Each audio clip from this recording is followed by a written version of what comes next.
Nigel Farage.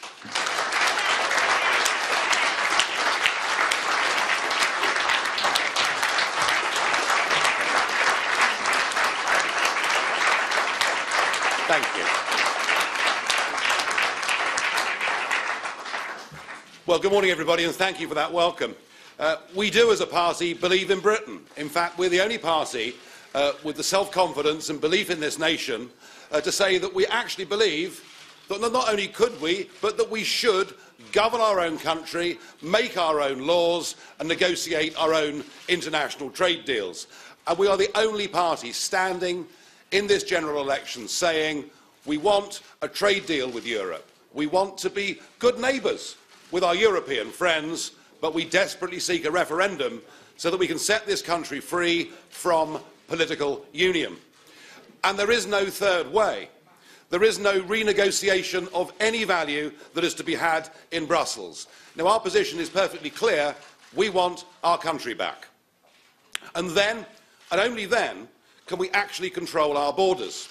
Because the great truth of this immigration debate is that only by leaving the EU can we control immigration into this country.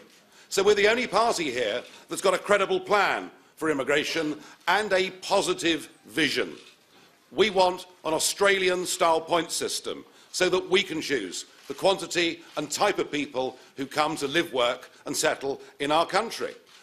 And actually, if we do that, it'll be an ethical policy, it'll be a fair policy, and one that works in the interests of this country.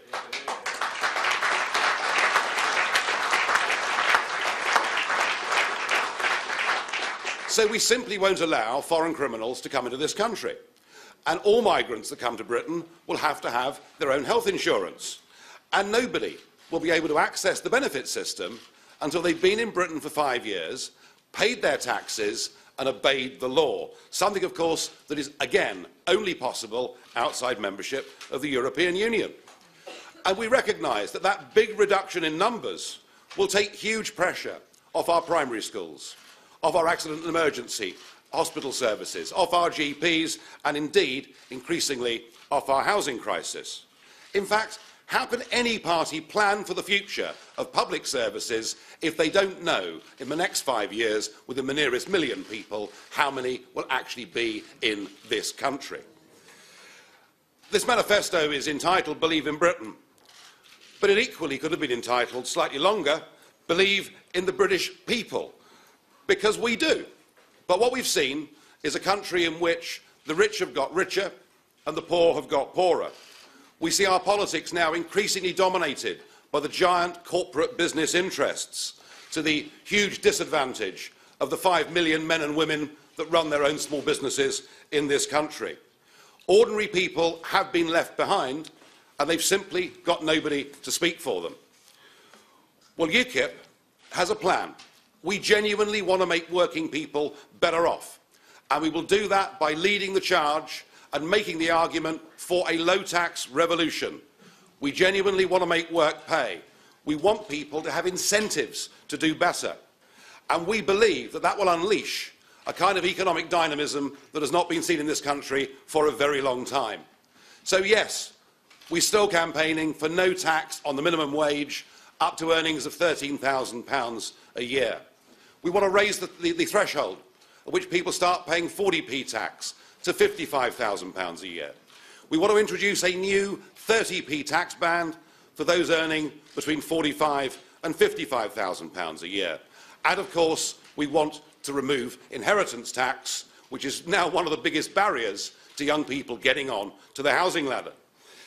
We've campaigned for all of these things for many years. I have to say we're quite flattered that some of the other parties appear now to be copying some of these. What I'm proposing today is a big tax giveaway. It represents a tax giveaway of £18 billion. And we do take the optimistic view, based on what we've seen before in history, that this will lead to some real dynamic growth in the British economy. But we're not banking on it. And no doubt you'll ask the question, well, how are you going to pay for it?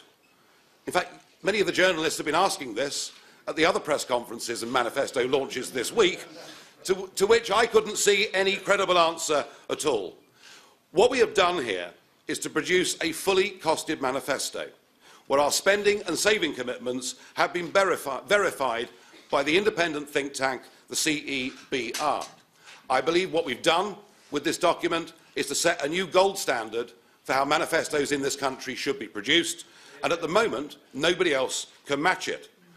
We have pragmatic plans to put forward savings which by the end of the next Parliament would amount to £32 billion a year. We do that by radically cutting the foreign aid budget. We do it by ending EU contributions which are wholly unnecessary to us doing trade.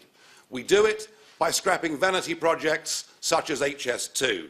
And we do it by revisiting the Barnett formula, despite the fact the other three parties are sworn to maintain it.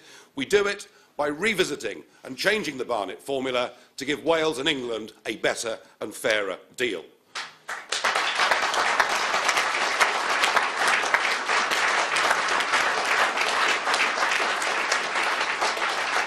We are the only party with costed spending plans.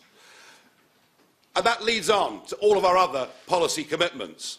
UKIP is, despite what has been said in the past, UKIP is fully committed to the founding principles of the National Health Service. And we're the one party with a costed plan to increase spending by up to £3 billion a year.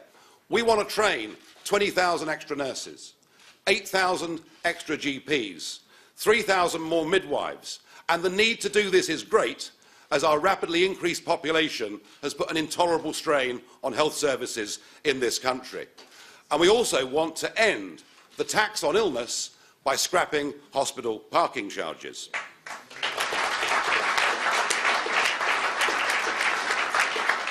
And we understand the genuine housing crisis that is there in this country. This country needs more homes. But under the current planning system, there are too few protections for our green spaces. We shock many people when we tell them that this country needs to build one new house every 7 minutes just to cope with current immigration levels into Britain. A radical reduction on immigration will certainly help the housing crisis. But what we're also offering is a well-thought-through, planned, brownfield building revolution that would give us 1 million new homes by 2020. The missing component of this election campaign has been an absence of debate about foreign affairs and a very reluctant debate from many others about defence. Perhaps they're just too embarrassed by their past track record. Perhaps Afghanistan and Iraq and Libya weigh too heavily. And perhaps many of them don't want the public to be reminded that we were within a whisker of getting involved in Libya. UKIP will continue, as we have done in the past, to urge caution and to urge restraint before we go to war.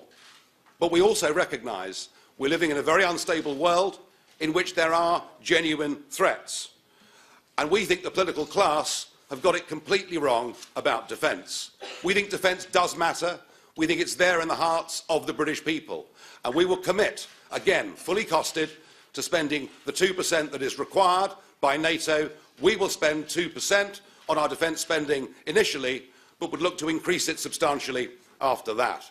It makes no sense to us to be cutting defence at the very same time that we're ramping up the foreign aid budget. And we also feel that the government needs to honour the military covenant. In a sense, our word should be our bond with the men and women that serve this country. And that is why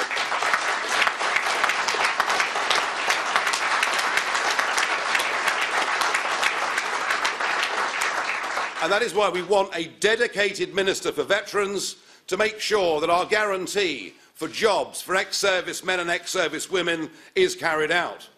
And we need to do an awful lot more for those who've been damaged physically or mentally by conflict, or for those who have found the adjustment back into civilian life just too difficult. 5 years is a long time in politics, and it's an eon in terms of UKIP. I can say to you today that I absolutely congratulate Suzanne Evans and her team for producing this excellent manifesto. This is Nigel Farage in Thurrock outlining UKIP's election manifesto, a manifesto which he says contains serious, fully costed policies. So we will continue to listen on the BBC News channel, but say goodbye to viewers on BBC Two. With all of our costings independently verified and backs up, says much about her professionalism. I have no doubt at all that any questions you have to ask me over the course of the next 5 years about this manifesto will get a different answer to the one from 2010. And I welcome to the platform Suzanne Evans.